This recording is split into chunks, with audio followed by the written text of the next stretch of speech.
In my last video, I showed you how the deck can be used by writers and game masters to develop a story's beginning. If you want, you can also use the deck to arbitrate pretty much the whole tale. There are actually many ways to do this. You can play an entirely narrative game where the only rules are the laws of good storytelling, or you can roll up characters in your favorite system and run them through a hack-and-slash adventure. In any game, the deck can serve to make impartial decisions, provide random encounters, and set up plot twists that the GM would normally handle. To demonstrate as many things as possible in a short time, I'm going to run this as a highly narrative game that still uses a 20-sided die to make important rolls, but does not have a pre-written conclusion. To recap where we left off, I created the basic setup using the cards. On a long-distance no-stops train ride, the main character hears someone attacked and discovers the victim is a man named Tracy, who appears to be a remorseful scam artist selling counterfeit rare coins. My character is going to be a professional private detective who was in the wrong place at the wrong time. When rolling a d20, he gets +4 on things a detective would be good at. So let's begin. While moving down the train to grab a coffee in the cafe car, I hear a faint cry from ahead and open a connecting door to find a man on the shifting car connection walkway, alone. A quick check verifies he is still breathing. Now what?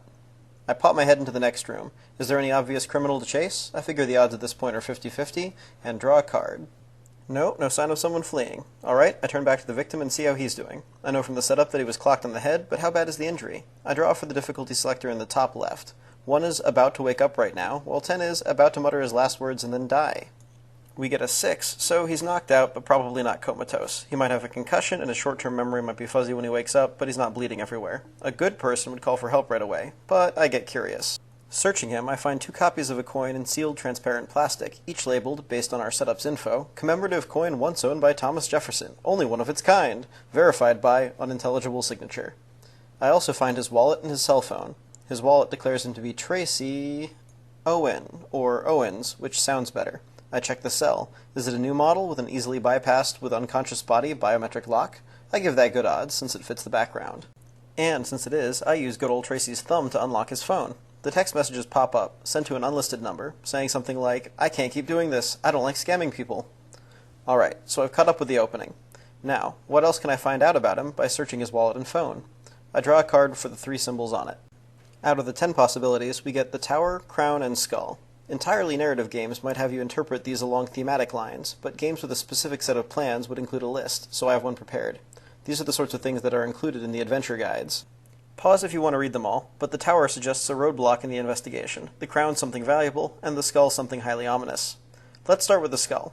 How about a threatening response to the text message? The phone beeps and a reply appears on the screen. "Back out now and you're a dead man." Is this from the same unlisted number as before? That seems likely. Yes, so I still have no name for this anonymous contact, who is obviously a suspect at the moment. Next, let's consider the crown. Is Tracy carrying a large amount of cash in his person? Even odds say no. In order to keep from getting stuck on one question, after a no, I usually go with the next best option automatically. Since I figure a counterfeiter would need something to copy, Tracy is also carrying a coin that is better packaged and unlabeled, but identical in appearance to the copies, probably the original. But that still leaves us with the roadblock to consider, so now the tower. Well, the most likely roadblock I can think of is being interrupted before I can either search his phone more carefully or wake Tracy up and question him. So what happens to interrupt me? Let's get creative. Time to draw for a random event. Pull 3 cards and look at a verb, adjective, and noun, 1 from each of them, in order. Here we have exchange hopeless defense. Great. Well, that looks pretty bad, and I think it has some obvious implications. If Tracy woke up and offered his own hopeless defense, that would actually help me, and because I'm looking for a roadblock here, it must be my hopeless defense instead. Does somebody walk in and assume the worst, when they find me crouched over an unconscious body, the victim's wallet and belongings spread out around me? When working at a random event, I don't usually draw for a yes-no answer unless I feel like I'm twisting the event in my favor. So yes, they do. And when I say, this isn't what it looks like, I have now exchanged my hopeless defense. Darn. If only I'd managed to get my coffee, maybe I could have thought of something better. But since this is an RPG, I do have a chance to save myself, so I make a persuasion roll, difficulty 20. This is supposed to be hopeless after all. Add my +4 bonus, and 8. Nope, 12 isn't 20 or higher. And so, as this poor bystander starts screaming bloody murder, we fade to black. This could continue on in many ways, but hopefully you get the idea.